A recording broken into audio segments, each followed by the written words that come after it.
வணக்கம். Nifty plus 100 பாயிண்ட்ஸில் வந்து close ஆகிருக்கு. இன்றைக்கி இன்ட்ராடே வந்து ரொம்ப இன்ட்ரெஸ்டிங்காக இருந்துச்சு. Close to about 309 points. எல்லாரும் வந்து வெஸ்ட் பெங்காலை பற்றி பேசினாங்க.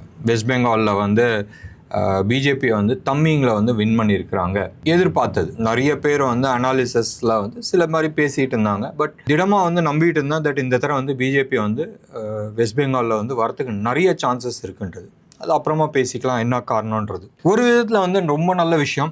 வெஸ்ட் பெங்காலை பொறுத்த வரைக்கும் எத்தனை பேருக்கு வந்து நம்புவீங்கன்னு தெரியாது, நேஷ்னல் செக்யூரிட்டி இஷ்யூஸ் இருந்துச்சு. ஆப்ரேஷன் சிந்தூர் முடிஞ்சு ஒரு 6 மாதம் கழிச்சுன்னு நினைக்கிறேன். ரெண்டாவது வந்து பங்களாதேஷில் வந்து உங்களுக்கு வந்து தெரியும் ஆர்மி ஆட்சி வந்துச்சு. அந்த சமயத்தில் வந்து அங்கே இருக்கிற ஆக்டிங் பிரசிடெண்ட் வந்து சொன்னார் தட் சிக்கன் நெக் ரைட், அந்த வெஸ்ட் பெங்கால் ஏரியாவில் அந்த 22 கிலோமீட்டர் அந்த வித்து அந்த இடத்த வந்து நாங்கள் வந்து சோக் பண்ண முடியும்ன்ற மாதிரி ஒரு ஹிண்ட் கொடுத்துருந்தாங்க. ஸோ அப்போயே வந்து ஆர்மி வந்து they were working on something very seriously.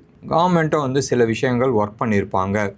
And surprise வந்து என்னதுன்னு சொன்னால், முஸ்லீம் டாமினேட்டட் எஸ்பெஷலி பார்டர் ஏரியாவில் மோஸ்ட்டாக வந்து பங்களாதேஷ் இமிக்ரெண்ட்ஸ் இருக்கிற ஏரியாலையும் பிஜேபி ஹஸ் ஒன். இதை வந்து அஃபிஷியலாக ஜெயிச்சாங்களா, எப்படி ஜெயிச்சாங்கன்றது we will not go into it. Election கமிஷனோட வெப்சைட்டில் வந்து வெஸ்ட் பெங்காலை பொறுத்த வரைக்கும் 294 சீட்ஸில் வந்து 292 சீட்ஸ்க்கு வந்து ரிசல்ட்ஸ் மாதிரி சொல்லியிருக்கிறாங்க. அதில் பிஜேபி வந்து 178 சீட்டில் வந்து லீடிங்கில் இருக்குது. And out of that 25 seats வந்து வின் பண்ணியிருக்கிறாங்க. அண்ட் டிஎம்சி வந்து 75 சீட்ஸில் வந்து லீடிங்கில் இருக்கிறாங்க. 9 சீட்ஸ் வந்து வின் ஆகிருக்கு. காங்கிரஸ் வந்து 2 சீட்டில் லீடிங்கில் இருக்குது. மற்றவங்களாம் வந்து ஒரு சீட்டில் வந்து இருக்கிறாங்க. தமிழ்நாடு ஒரு மேஜர் சர்ப்ரைஸ். நிஃப்டி 50ல் ரிலையன்ஸ் இல்லாத நிஃப்டி 50 எப்படி இருக்கும் அப்படி தான் இருக்குது. எந்த விதமான திராவிட கட்சியும் ஆட்சியில் இல்லாத நான் திராவிட கட்சி வந்து ஆட்சிக்கு வர்றது வந்து அப்படி தான் இருக்குது. பார்க்கணும் வெதர் விஜய் வந்து கவர்மெண்ட்டை வந்து நடத்த முடியுமான்றது. 50 வருஷமாக வந்து 2 பேரும் டிஎம்கே ஆகட்டும் அண்ணா டிஎம்கே ஆகட்டும் மாற்றி வந்து ஆட்சி அமைச்சிருக்காங்க. கவர்மெண்ட்டில் ஒர்க் பண்ணுற ஸ்டாஃப்ஸ் கடைசியாக வந்து எண்ட் ஆஃப் த டே அவங்க மூஞ்சியை தான் வந்து நீங்கள் முடிச்சாகணும். அந்த இடத்துல வந்து இவங்கள மேய்க்க முடியுமா கேள்விக்குறி. மேய்க்கிறது கொஞ்சம் கஷ்டம். ஏன்னு சொன்னால் 2 இடத்துலையுமே வந்து அவங்க ஆட்கள் தான் இருப்பாங்க. ஒன்று டிஎம்கே இருப்பாங்க, இல்லை அண்ணா டிஎம்கே ஆட்கள் இருப்பாங்க. And it is very difficult to break that pattern. Central கவர்மெண்ட்டில் ஃபஸ்ட் டைம் பிஜேபி வந்தப்போ அந்த பிரச்சனை இருந்துச்சு ரைட். கவர்மெண்ட் ஸ்டாஃப்ஸில் majority of them were pro Congress ஆட்கள் இருந்தாங்க. அது வாஜ்பாய் ஆகட்டும், இல்லை கர்நாடகாவில் வந்து நம்ம தேவகவுடா அவர் ஆகட்டும், இவங்களாம் வந்து ப்ரைம் மினிஸ்டர் சீட்டில் உட்காந்தாங்களே ஒழிய அவங்களால வந்து ஸ்டெபிளைஸ் பண்ணுறது வந்து பயங்கர கஷ்டப்பட்டாங்க. ஏன்னு சொன்னால் கீழே இருக்கிற ஆட்கள் யாருமே வந்து இவங்களுக்கு கோஆப்ரேஷன்ஸ் கொடுக்கல. ஸோ அது மாதிரி ஒரு இஷ்யூ இருக்குமான்றது பார்க்கணும். மோடி வந்து 2014 வரும்போதே அவர் வந்து தலைவர் சமையல்காரன்லேருந்து வாட்ச்மேனில் இருந்து அவர் கூட இருக்கிற அந்த team IAS IPS officer team வந்து ஒரு 6 பேரை கூப்பிட்டு வந்து வீட்டோடு வச்சுக்கிட்டு நீ வீட்டிலே வேலை பண்ணு, நீ வந்து வெளியிலலாம் போகாதன்ற மாதிரி வச்சு வீட்டிலே வச்சு அது மாதிரி ஒரு டீம் ஆரம்பித்தாங்க. ஸோ பார்க்கணும் தமிழ்நாடு கவர்மெண்ட்டில் வந்து விஜய் எப்படி ஹேண்டில் பண்ண போகிறாரு. Anyway beautiful win. யாருமே வந்து எதிர்பார்க்காத ஒரு வின்னு. டிவிகே வந்து 87 சீட்ஸில் வந்து லீடிங்கில் இருக்கிறாங்க. 22 சீட்ஸ் வின் பண்ணியிருக்கிறாங்க. டிஎம்கே 51 சீட்ஸில் வந்து லீடிங்கில் இருக்கிறாங்க. 8 சீட்ஸில் வின் பண்ணியிருக்கிறாங்க. அண்ணா டிஎம்கே பொறுத்த வரைக்கும் 41 சீட்ஸில் வந்து லீடிங்கில் இருக்கிறாங்க. 4 சீட்ஸில் வந்து வின் பண்ணியிருக்கிறாங்க. ஸோ நிறையா வதந்திகள் வந்துகிட்டு இருக்கு. வரட்டுமே, நம்மளுக்கு எது இருந்தால் என்ன, அடுத்த 5 இயர்ஸ் வந்து விஜய் வந்து ஆட்சி பண்ணுறது தான் நம்ம வந்து பார்க்கணும். எஸ் ஒன் அவருக்கான மேண்டிடேட் கிடச்சிருக்கு.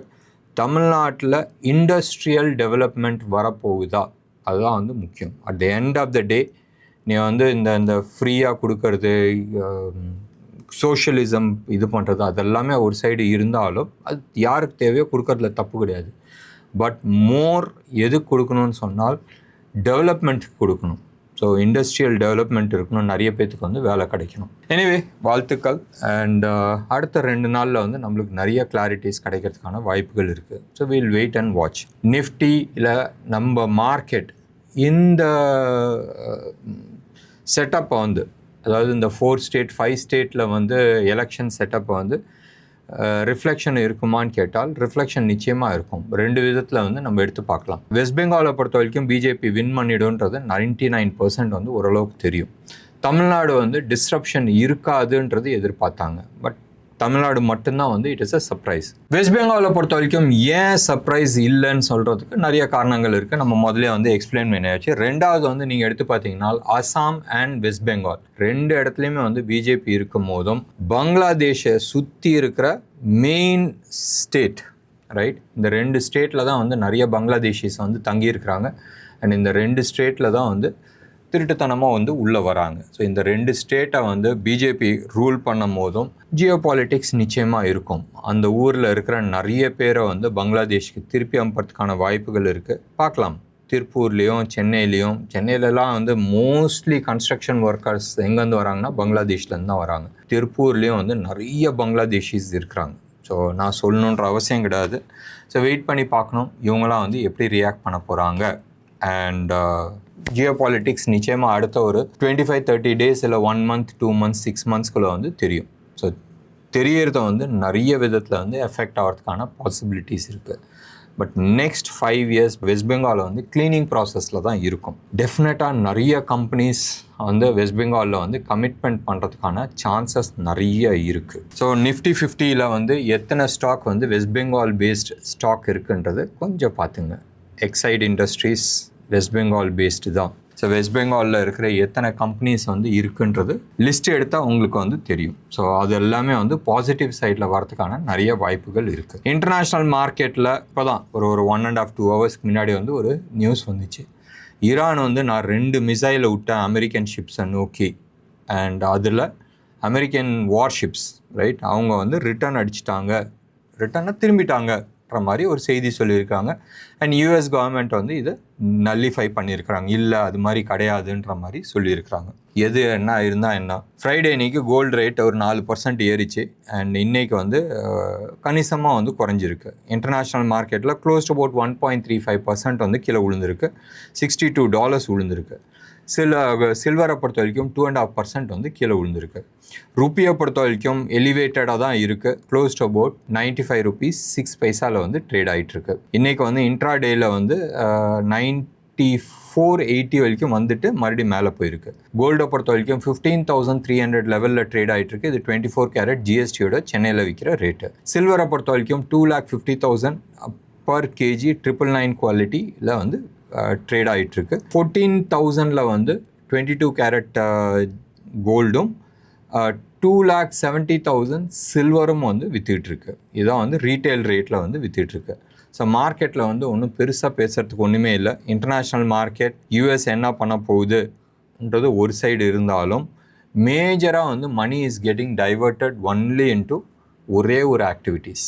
என்னது? ஏஐ ரைட், ஆர்டிஃபிஷியல் இன்டெலிஜென்ஸ், அதுக்கான இன்ஃப்ராஸ்ட்ரக்சர், இதில் தான் வந்து மேஜர் அமௌண்ட்ஸ் போயிட்டுருக்கு. 2வது அமௌண்ட் வந்து டிஃபென்ஸ் சைடில் வந்து ஹெவியாக போயிட்டுருக்கு. ஸோ வெயிட் பண்ணி பார்க்கலாம் யூஎஸ் வந்து நான் டிஃபென்ஸ் நான் ஏஐ பேஸில் வந்து என்ன பண்ண போகுது.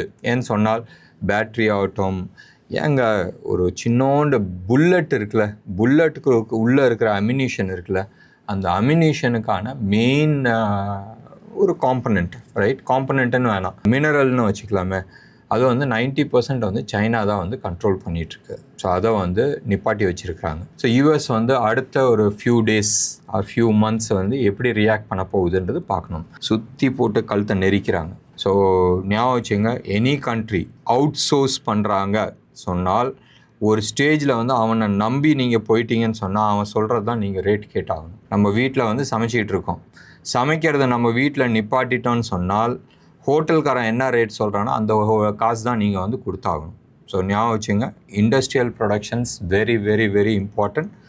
லாஸ்ட் ஒரு 8-10 இயர்ஸில் வந்து இந்தியாவில் வந்து இண்டஸ்ட்ரியல் ப்ரொடக்ஷன்ஸ் பெரிய லெவலில் வந்து ஆரம்பிச்சிருக்கிறாங்க. ஒரு இன்ட்ரெஸ்டிங் ஃபேக்டர், இது வந்து மார்க்கெட்டை தாண்டி சில விஷயங்கள் நான் டெய்லி ஒரு செய்தி சொல்கிறேன்னு சொல்லிட்டு இருந்தாலும் அது மாதிரின்றதை எடுத்துங்களேன். ஃபாக்ஸ்கான் ஊருக்கே வந்து தெரியும், உலகத்துக்கே தெரியும், அவங்க வந்து வேர்ல்ட் லீடர் ஆனாங்க in terms of third party machines வந்து பண்ணி கொடுக்குறது. மெயினாக வந்து ஆப்பிளுக்கு பண்ணி கொடுத்தாங்க. அதுக்கப்புறமா எல்லா கம்பெனிஸ்க்கும் வந்து அவங்க அசம்பிளி பண்ணி கொடுக்க ஆரம்பித்தாங்க. So they became like a factory. பல $பில்லியன் வந்து அவங்களோட நெட்ஒர்த் ஆகிடுச்சு. ஸோ வேறு ஒருத்தனுக்கு வந்து பண்ணி கொடுக்கறதுலே வந்து இவங்க பெரிய கோடீஸ்வரம் ஆகிட்டாங்க. Taiwan based company. அடுத்தது நீங்கள் வந்து எடுத்துக்கிட்டிங்கன்னு சொன்னால் கொரியாவில் வந்து ஹுண்டாய் கார் வந்து உங்களுக்கு தெரியும். அவங்க வந்து ஃபஸ்ட்டு சுசுகிக்கு வந்து அவுட் சோர்ஸ் பண்ணி கொடுத்தாங்க. இன்றைக்கி சுசுகியோட இவங்க வந்து பெரிய லெவலில் ஆயிட்டாங்க. இந்தியாவில் வந்து ஐஃபோன் வந்து மேனுஃபேக்சரிங்ஸ் பண்ண ஆரம்பித்தாங்க. ஸோ அவங்க வந்து என்ன நினச்சிட்டு வந்தாங்கன்னா நம்ம தான் வந்து லீடர்ன்ற மாதிரி ஒரு 3 தைவான் கம்பெனிஸ் வந்து பண்ண ஆரம்பித்தாங்க. அதில் சில பிரச்சனைகள் ஆச்சு. ஒரு ஃபேக்ட்ரியை வந்து டாட்டா வாங்கினாங்க. டாட்டா எலக்ட்ரானிக்ஸ் வந்து வாங்கினாங்க. ரொம்ப இன்ட்ரெஸ்டிங் ஃபேக்ட் என்னன்னு சொன்னால் டாட்டா குரூப் வந்து பெரிய லெவலில் வந்து அசம்பிளியில் உள்ளே வந்தாங்க. டெக்ஸான் உங்களுக்கு வந்து தெரியும். அவங்களும் வந்து இந்த அசம்பிளி தான், தேர்ட் பார்ட்டி அசம்பிளி. அவங்க டிவி, லேப்டாப்பு, மவுஸு இதெல்லாம் வந்து அசம்பிள் பண்ண ஆரம்பித்தாங்க. உங்களுக்கு வந்து தெரியும். ஸோ $300 வந்து எங்கே வரைக்கும் போச்சுன்றது, ரைட்? டெக்ஸான். அடுத்தது வந்து electronics, tata electronics. Close about ஒரு 2000-3000 ஸ்டாஃப்ஸ் வச்சு ஆரம்பித்தாங்க ஹோசூரில். இன்றைக்கு வந்து tata has become the India's largest electronic assembler and 75,000 பீப்புளை வந்து இப்போ ரெக்ரூட் பண்ணியிருக்கிறாங்க. ஸோ டாட்டா மாதிரி ஒரு கம்பெனி ஸ்க்ரூ டிரைவர் டெக்னாலஜிக்கு வராங்கன்னு வச்சுங்க, வந்துட்டாங்க, ரைட்? பட் இண்டஸ்ட்ரியல் ஸ்கேல் நீங்கள் எடுத்து பாருங்களேன். ஃபாக்ஸ்கானை வந்து தூக்கி சாப்பிட முடியுமா? முடியாதா? முடியும். சிம்பிளான விஷயம். ஸோ அவங்க வந்து சிம்பிளாக அசம்பிளி ஆரம்பித்தாங்க.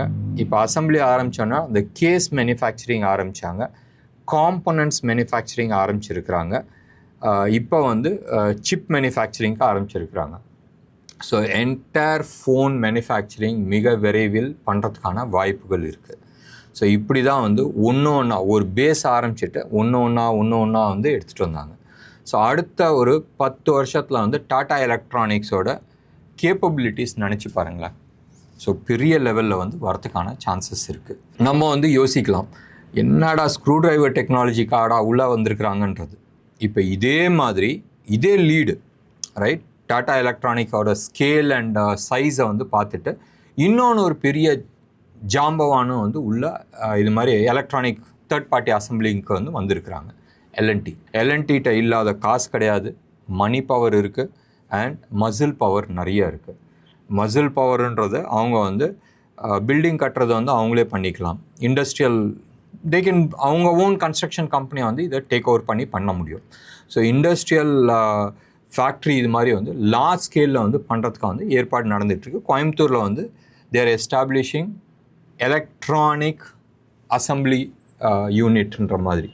ஸோ ஒவ்வொரு கம்பெனிஸும் இது மாதிரி பெரிய பெரிய ஜாம்பவான்கள் இது மாதிரி சின்ன சின்ன விஷயத்த வந்து எடுத்து பெரிய லெவலில் பண்ண ஆரம்பிக்கும் போதும் இந்தியா மிக விரைவில் வேர்ல்டு ஃபேக்ட்ரியாக வந்து மாறத்துக்கு சான்சஸ் இருக்குது.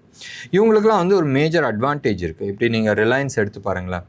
ரிலையன்ஸ் வந்து பெரிய லெவலில் வந்து அவங்க பெட்ரோகெமிக்கலில் வந்து சம்பாதிக்கிறாங்க. ரீட்டெயிலில் ஆல்மோஸ்ட் 8-10 வருஷம் அந்த நஷ்டத்தை வந்து ஆஃப்செட் பண்ணிட்டு இருந்தாங்க அந்த லாபத்தை வச்சுக்கிட்டு. இங்கே நஷ்டம் ஆனாலும் பரவாயில்ல பார்த்துக்கலாம், trial and error they were able to do it.